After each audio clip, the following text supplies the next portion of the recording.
Throughout our rich gaming history, there have been many iconic fighting game series: Street Fighter, Mortal Kombat, Tekken, just to name a few. While all these series still have support from their publishers, one once innovative fighter seems to have fallen by the wayside, with not even any re-releases on modern hardware since the game's original launch. Still garnering a great deal of admiration online today, as the thumbnail suggests, I'm of course talking about Rival Schools, Capcom's polygonal versus fighter featuring similar mechanics to their Marvel vs series, and placed within a high school setting. These games were incredibly unique, so it is no wonder gamers positively reminisce about them today. So with all of this said, hello ladies and gentlemen, Big Daddy Top Hat here. This is the story of Rival Schools, a franchise that should be brought back. The year is 1997. We are at that pivotal time in history where most gaming companies are using plenty of their financial resources to pour into the development of 3D polygon-based games. Pulling this off successfully was no easy feat. Take SNK for example with their Hyper Neo Geo 64 arcade board. Unfortunately for SNK, the jump to 3D was a rocky one for the company, and the results were not financially fruitful. Gaming was changing rapidly at this time, with many development houses not being able to keep up with the trend, with them lacking the skills and hardware necessary to deliver the goods. Bad 3D games featuring high-end intellectual properties were popping up everywhere, with some notable falls from grace, such as Earthworm Jim 3D, which was so bad that it looked like it had killed off the franchise for good. Capcom, on the other hand, decided against instantly throwing all of their efforts into the 3D polygon ring, and instead would continue to make 2D sprite-based games. This would mean that Street Fighter 3, the company's long-awaited sequel to Street Fighter 2, would remain in 2D. The game's general producer, Noritake Funamizu, admitted, "We feel that 3D is not really suitable for the head-to-head fighting, and to be frank, Capcom doesn't really have the techniques to display high-quality graphics in 3D. Despite this very statement from Capcom existing, all he had to do was look around at the time and see that Soul Blade, Tekken 2 and 3 were all on the market, and all three of these titles were hugely popular head-to-head fighting games, which featured 3D polygons. So Capcom's lack of techniques available to display high-quality 3D graphics appeared to be the more accurate part of that statement, rather than 3D polygonal graphics not being suitable for the genre. In terms of fighting games, on the 2D side of things, Capcom would continue to release enhanced versions of Street Fighter 3 and continue the Street Fighter Alpha series. In addition, they would continue to release new entries within the Capcom Vs series, and even release Darkstalkers 3 by 1997. Away from Capcom's biggest fighting game cash cows, it does not mean that the company would not begin to test the water developing games featuring the new, trendy 3D graphical styles. The first of these would arrive in arcades in 1996, with the arrival of Star Gladiator Episode 1 The Final Crusade. This 3D weapons-based game would be programmed to run on PlayStation-based ZM1 arcade hardware, as opposed to the usual CP boards developed by Capcom themselves. The game marks Capcom's first ever in-house polygonal game, and would see a release in Japan in a similar time frame to when Street Fighter 3 would debut. The game's arcade version along with its PlayStation port would both be relatively well received, which I guess must have influenced the company to take further steps in the 3D direction. Around this time, Street Fighter EX would also debut in the arcades, a 3D polygon-based fighting game featuring Capcom's most significant IP. The catch with this one though was that it was not developed by Capcom, but instead the company were only the publisher. The task at hand with this one was outsourced to a development house, Eureka, run by former Capcom employees who had previously worked on Street Fighter 2. A whole calendar year after the release of these games, Rival Schools would debut in Japanese arcades in November of 1997, using the Sony ZM2 hardware. If Street Fighter EX was the game that brought Street Fighter to 3D, then you could argue that mechanically, Rival Schools was Capcom's 3D Capcom Vs game. The game had initially entered development when the director Hideki Itsuno wanted to make a 60 frames per second polygon based fighting game, as Capcom's earlier 3D title, Star Gladiator, was only set to 30 frames per second. The working title for the game was initially called Justice Fist and featured a generic story about fighters coming together from around the world to prove who was the strongest. Hideki showed this concept to others at Capcom, however they were underwhelmed, so he would go back to the drawing board to try and come back with something more interesting. The final concept would introduce the high school setting, with Hideki's fault track being that practically everyone has had high school experiences, so I guess the rest from there is history. Anyway, let's check out this game's intro.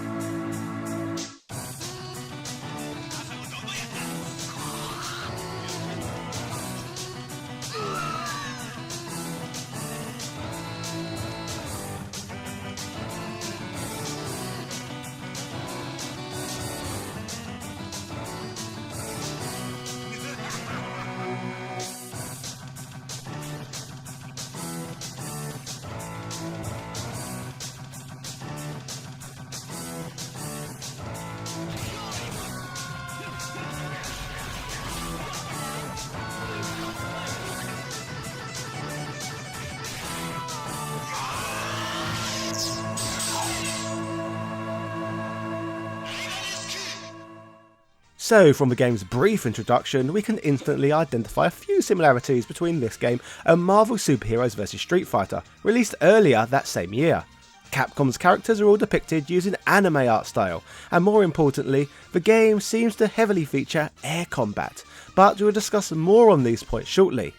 Upon inserting your first credit into one of these cabinets, you reach the player select screen, prompting you to choose from a selection of different characters. All characters are represented via anime illustrations rather than with 3D graphics at this point. Upon selecting your character, the game will prompt you to pick another additional fighter, which means, you guessed it, like the Marvel and Capcom Vs series, this game consists of tag team matches, players.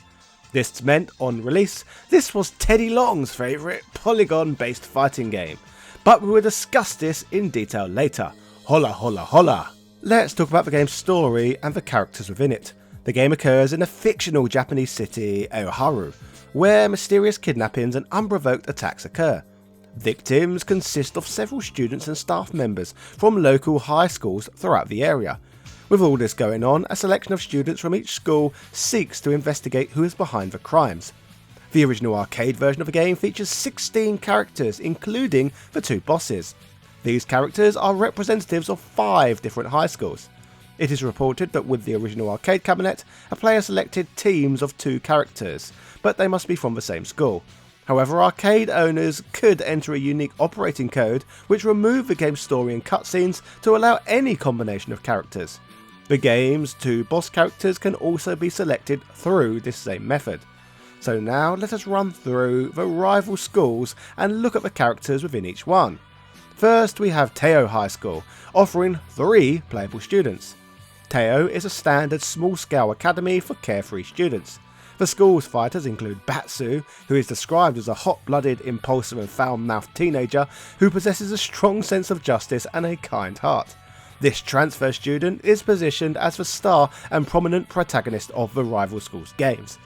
Next up from Teo we have Hinata, a young girl passionate about martial arts who tries to rally the school students to take up arms with her in the fight against the unknown attacker. Finally, we have Kyosuke, who would later show up in 2D sprite-based form in Capcom vs SNK 2. He volunteers to help Batsu and Hinata with their investigation, however there are further story twists involved as the game progresses. The following school to touch on is Gorin High, whose students focus on elite athletic training. The school's fighters consist of Shoma, a baseball master and a mighty fighter, Natsu, a volleyball player because nothing says tough like volleyball, and Roberto, a cool-tempered soccer player who helps defuse his classmates when they get into arguments. The third school is Pacific High, for foreign exchange students from the USA, which I guess was featured in a cheap, tacky effort for Capcom to try to appeal to the largest market in the world. The three characters reportedly planned to return to the United States, but were ordered by Roy's father to help investigate. Roy is a self-proclaimed outsider who later in the game is forced to rethink his feelings about Japan and its people. He is joined by the big busted Tiffany, who uses boxing as her fighting style, and Bowman, a large lad of a non-violent nature who agrees to help his classmates regardless. The fourth school, known as Guido High, is reportedly full of gangs, delinquents and mad lads. In this school we have Akira, who wears a complete set of biker gear, Edge, who is a little twat who is known for picking fights and pulling out knives, and Gan, a gang member who lets his muscles do the talking, making him much less of a dick than Edge, who's an edgelord. Finally, we have Justice High, a super elite academy with a rigid and mysterious curriculum. This school is rumoured to house the perpetrator who kidnapped the missing students and teachers. Out of its selectable fighters, it includes Hideo, a language teacher who is looking to get to the bottom of things, who is joined by Kyoko, the school's nurse. Also hailing from this school, we have the game's boss character. The first is Raizo, the school's head teacher, who is responsible for many of the character's misfortunes throughout the game's story. Raizo is positioned as the game's main antagonist, however truths are later unearthed to reveal he is not the story's central villain. The actual final boss of the game is Hio, who happens to be the head teacher's nephew. However, I will not spoil the game further if you want to play through this yourself.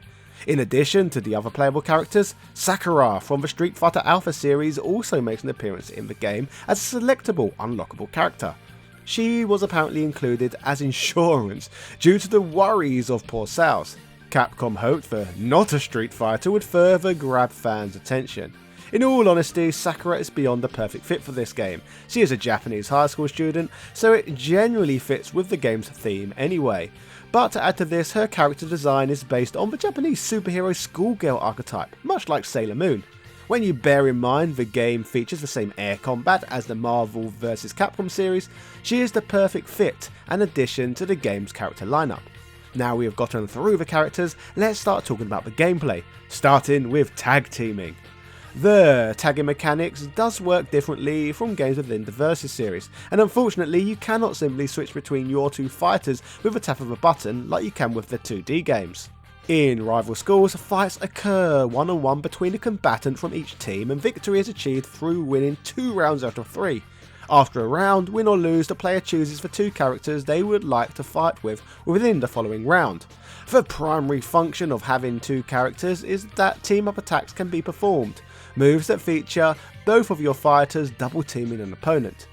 The team attacks can be executed when 2 levels of vigour are filled, where special moves are also performable, only costing 1 level of vigour. The game also features a combo system that functions similarly to the one found within the Versus series, where each character has launch attacks that allow for air combos. Regarding the team attacks we touched on, some of these double team moves are not just attacks, but some feature as healing move combinations instead. The Vigor gauge can be filled up to 9 levels, allowing multiple combinations of special and team attacks back to back. Regarding the game's controls, Rival Schools is played using 2 buttons for punching and 2 for kicking, with a light and heavy attack for each. This 4 attack button control scheme is simplified compared to some of the 6 button control schemes found within many other Capcom fighters. Still, it works ideally for the Sony PlayStation's controller, which would make sense considering that the game's system was always intended to be ported to the PlayStation, which was programmed for Sony's ZM hardware after all. I guess mechanically, it is also worth mentioning that the game features a few defensive techniques that complement the character's offensive actions. These include techniques known as tardy counters, similar to alpha counters found within the Alpha series. These allow players to counter-attack from blocking positions. Alpha counters from the Alpha series can only counter certain special moves, whereas tardy counters can work against hard, special or super attacks. The game also features attack counters, allowing players to cancel incoming hits by timing their own hits with their opponent's attacks. These also offer an extra level of vigour when achieved. So that pretty much sums up all there is to know about the original arcade release of Rival Schools and how the game functions. But what did critics of the time think of the game? Well, let's find out. Next Generation magazine would write, "Japanese schoolgirls anyone? If you like them, they're a big part of the premise behind Capcom's new polygonal fighter, Rival Schools United by Fate. The fighting scheme is still Street Fighter based, which helps make Rival Schools fun for any old Capcom fan. Graphically, Rival Schools is stupendous, with polygonal anime-style character designs, clear attention to details, and a wide playing field that's caught dramatically by a moving camera. Rival Schools is a decent game, but it ain't no Street Fighter, or even an X-Men for that matter. To be honest, Rival Schools is a button masher, but it's good, clean mashing, packaged a little differently. Next Generation would give the arcade game 3 out of 5 stars. However, sadly, this was the only arcade review I could dig up, which is often the case when searching for reviews of arcade games from the time of this game's release. Being a game running off Sony ZM hardware, the game's next stop would be on the Sony PlayStation, with it slowly being released worldwide, starting in Japan in July of 1998. The port offered even more than the initial arcade game. The PlayStation version of the title would come spread across 2 CDs. On these discs, the first include the original game and standard modes in most home conversions of the fighting games. The game was enhanced with a new animated introduction and end sequences, and a voiceover was added to the single-player story mode. 2 more characters were added to the game, including Hayato, a hot-headed PE teacher, and Daigo, another teenage delinquent and gang member. That was all just on the first disc though. Disc 2 would be known as the Evolution Disc, featuring even more gameplay modes. These would include a range of minigames based on student activities and a character creation mode in the form of a dating sim. Through this mode you could create your own student, go through an academic year and develop friendships with any of the characters from the main game. This mode would shed further light on existing characters and their backgrounds. The custom characters could be used in the arcade mode if this mode is completed. Pretty innovative for what was essentially a fighting game, eh? Sadly, this character creation mode was abandoned outside of Japan.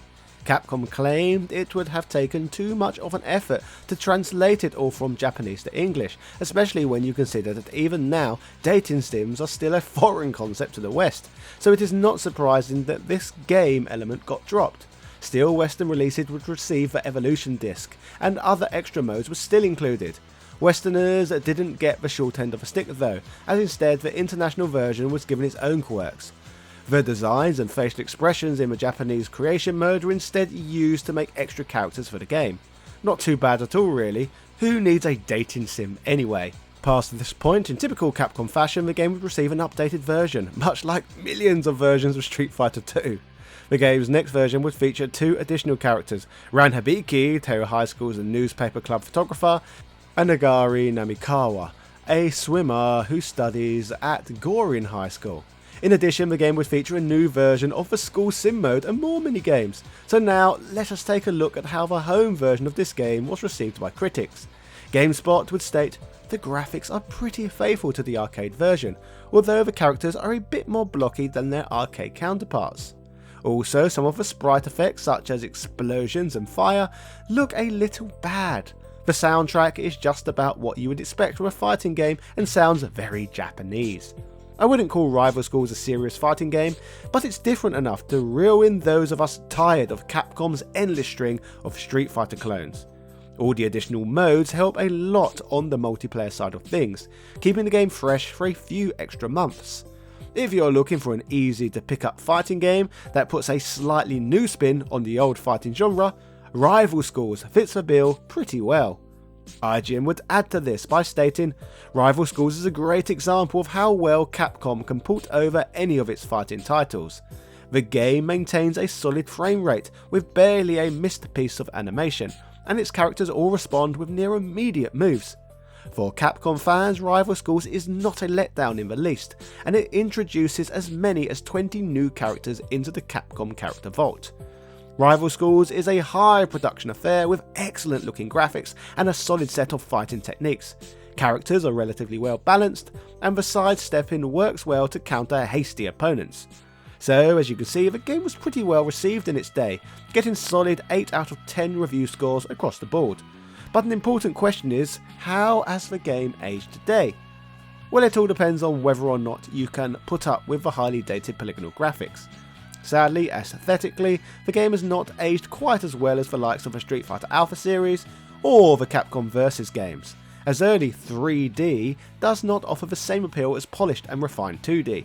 Still though, from all the comments I have had asking me to cover the history of this game in the past, it is clearly an important game that holds a place in the heart of many. I guess it simply did many things right back in the day. It was Capcom's first ever impressive 3D polygon based fighting game after initially testing the water with the less refined Star Gladiator. This was also the first polygonal game to feature gameplay similar to that found in the Capcom Versus series. In contrast, other popular games of this graphical style at the time mainly featured a gameplay style similar to the more basic Street Fighter 2. In terms of storytelling, I feel the team behind this game made more of an effort to focus on the in-game story of this one than with any fighting game made prior. The number of minigames and extras the Evolution Disc offered complements this factor strongly. Rival Schools really is a unique little game that did a lot to stand out from the pack. With all this in mind, it is no surprise that this title was the most popular Capcom game at the September 1997 Jam Show, drawing much larger crowds than Street Fighter 3 Second Impact. The game followed the graphical trends of the time and maintained a lot of traditional Capcom fighting game style, innovated through excellent character design, storytelling and additional features. Bringing all of these factors to the table, there is no doubt in my mind regarding how important Rival Schools' fighting game legacy is, and as cool as it was recently to have a Rival Schools character added to the Street Fighter V roster, wouldn't it be even more lovely to see a Rival Schools collection released on modern hardware, or even a completely new Rival Schools game altogether? Anyway, that was the story of Capcom's Rival Schools. Let me know what you think of this game in the comment section, and why not share some of your experiences with it. If you enjoyed this one, why not check out my video covering Red Earth, the Capcom fighter from years ago that has been recently released. Like, comment and subscribe for loads of fighting game content in the future. Cheerio.